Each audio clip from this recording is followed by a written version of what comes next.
Los mapuches son considerados descendientes directos de las culturas prehispánicas Pitrén y el Vergel.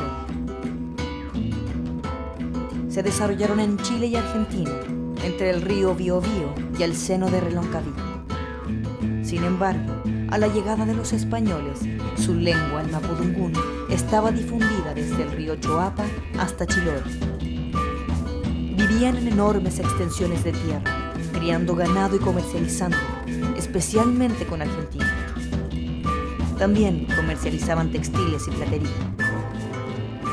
Probablemente la conquista incaica y posteriormente la llegada de los españoles fueron los elementos que gatillaron que poblaciones distintas se agruparan y estrecharan sus lazos sociales y culturales, formándose la identidad mapuche, conocida históricamente.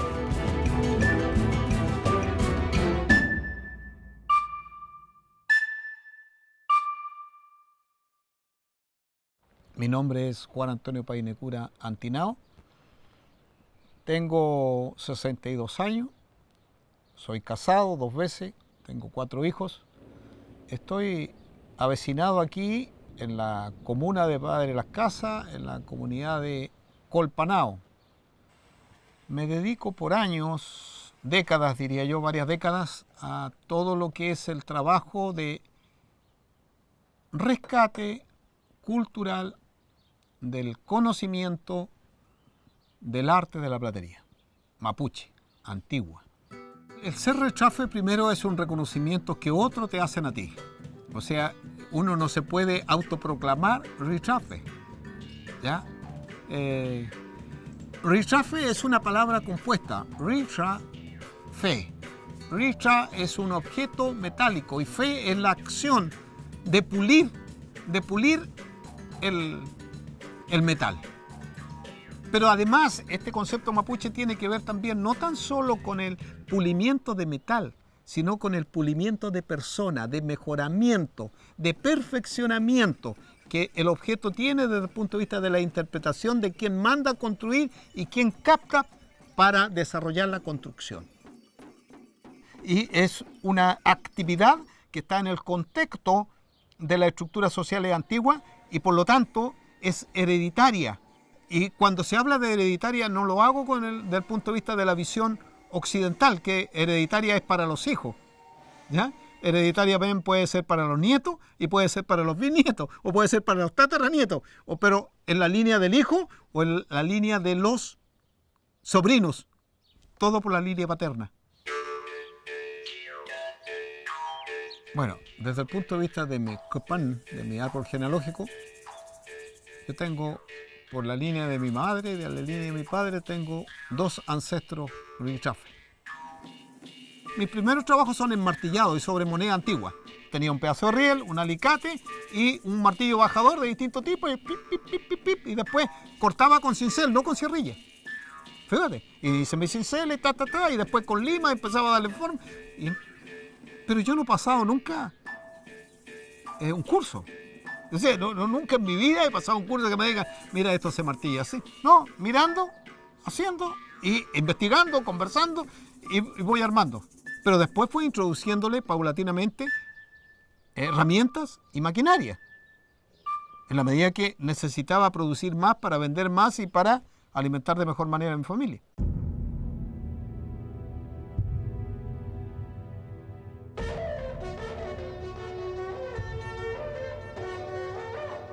Cuentan los mapuche que una fría noche la luna se peleó fuertemente con su amado sol y se sintió tan triste que no pudo evitar llorar de pena, derramando sus lágrimas por sobre toda la tierra. Estas lágrimas de luna eran tan ardientes que se convirtieron en plata, la cual fue recogida, cuidada y moldeada por los mapuche, convirtiéndose en fabulosas y mágicas formas de su platería. La platería, desde el punto de vista de sus nominaciones, de sus nombres, tiene una serie de elementos distintivos. Primero debemos ubicar la pieza en un territorio. según donde haya sido construida. O sea, la ubicación territorial es importante a la hora de la primera clasificación, si pudiéramos clasificarla. Y por lo tanto podemos distinguir si la pieza es puelche o es guluche. Y dentro de la guluche tenemos lafkenche, huenteche, nache, pehuenche, picunche, huilliche. Las joyas también se clasifican desde el punto de vista filosófico, que tienen que ver con la espiritualidad y con la religiosidad. Por ejemplo, el punzón es una esfera que dice relación con la forma espacial, física, que le damos al gualmapu, que está atravesado por una aguja, que tiene una prolongación de la aguja, es más gruesa y tiene adosado, digamos, como dice lo estudioso de la platería, una figura antropomorfa. ¿Qué está diciendo ahí? Que este mundo fue creado por este espíritu cósmico que se llama el Mapún. El Mapún entonces es el que creó este mundo, dio la vida aquí. Un Keltatúe también está en esa misma clasificación. El Keltatúe representa la aparición de la vida en general y la vida humana. Ese Keltatúe siempre está compuesto, digamos, de una placa superior. Dice el mundo occidental, esta placa superior es muy parecida a un ave bicéfala, o sea, a un ave con dos cabezas.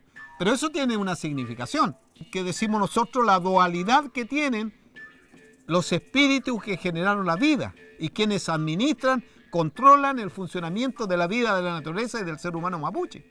Una doble dualidad, energética y sexual. Energética porque nosotros decimos que todos ellos tienen energía positiva y negativa. Pero estas energías viven en complemento, son recíprocas, ¿ya? Y viven en equilibrio. Y lo otro tiene que ver con lo sexual. Que nosotros decimos que los espíritus que generaron la vida natural y del hombre humano mapuche tenían los dos sexos. Porque nosotros decimos que para que haya aparición de vida, estos espíritus cósmicos, para que pudieran generar, tenían que tener los dos sexos. Pero tenemos otras piezas de carácter social. Los aros, ¿ya? Los chaguay, están las pulseras, los charicú, están las tobilleras, teníamos los anillos, teníamos los richiles. El chamal antiguo se usaba con uno o dos richiles, según si la mujer era casada o soltera, si tenía hijo o no tenía hijo. Se usaban una o dos, independientemente de eso. Que el tachapehue, el sostenedor, el amarrador de las trenzas, también. Todas estas piezas se daban en el contexto, digamos, social, familiar y más allá de la familia, a través del matrimonio, en la cual las mujeres iban entonces a unirse al tubún del marido y a vivir en la familia de su marido. Y después teníamos las joyas que son de carácter político. Los loncos entonces querían mostrar su estratificación, porque los loncos, habían loncos de Lopche, habían loncos de Rehue y habían loncos de Ayarehue, ¿ya? Y había una distinción desde el punto de vista, digamos, de las joyas para el varón, en este caso para el lonco en esta estratificación. Inicialmente, entonces, estas joyas llegaron al caballo, en el cabezal, en las riendas, en la montura, en los estribos, en las espuelas, y luego pasa el lonco.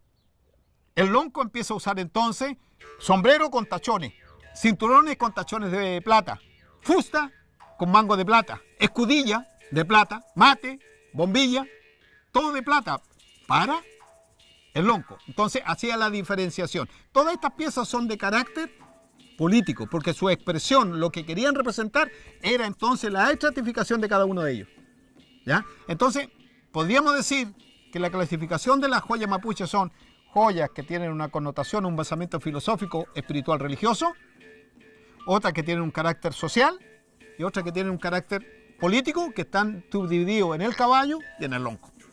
Y yo agregaría que el desarrollo de la platería en su avance viene de norte a sur, se desarrolla acá en lo que es hoy el Gulumapu y trasciende al otro lado, al mundo de los puelches.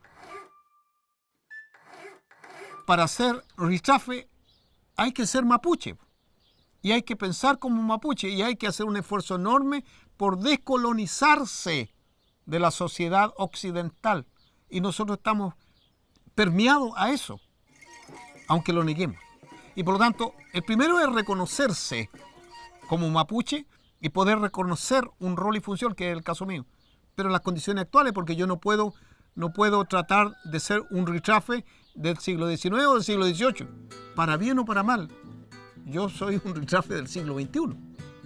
Y por lo tanto tengo que amoldarme a esas condiciones, pero sin olvidar mi base de identidad, mi filosofía, mi espiritualidad, mi religiosidad, sin perder la estructura, sin perder el concepto de las estructuras antiguas, de los roles y funciones, de establecer las relaciones que quedan todavía y fortalecer las relaciones que quedan todavía en el contexto de la sociedad mapuche actual.